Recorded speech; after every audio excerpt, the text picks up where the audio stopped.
एक तूफानी शाम मैक्स और उसके दोस्त जंगल के किनारे बनी एक गुफा में घूमने गए।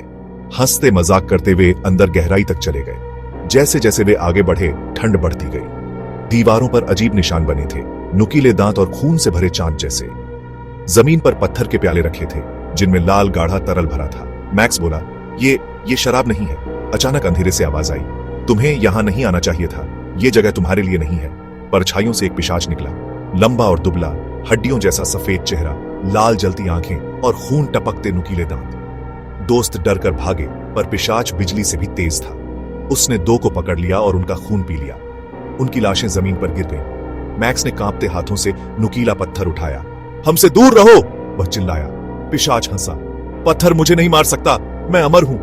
गुफा कांप उठी, धूल और आग से सब भर गया। आखिरकार मैक्स और उसके बचे हुए दोस्तों ने मिलकर पिशाच को दीवार में बने चांदी के क्रॉस पर पटक दिया। पिशाच चीखा, उसकी देह जलने लगी और वह राख में बदल गया। सब थके हुए जमीन पर गिर पड़े। उन्हें लगा वे बच गए, लेकिन तभी मैक्स अपने हाथ को पकड़कर लड़खड़ाने लगा। उसकी त्वचा पर दो गहरे दांतों के निशान थे। एक दोस्त घबराकर बोला, मैक्स तुम्हें चोट लगी है। मैक्स ने धीरे से सिर उठाया। उसकी आंखें लाल चमक रही थी, होंठ खुले और नुकीले नए दांत दिखाई दिए।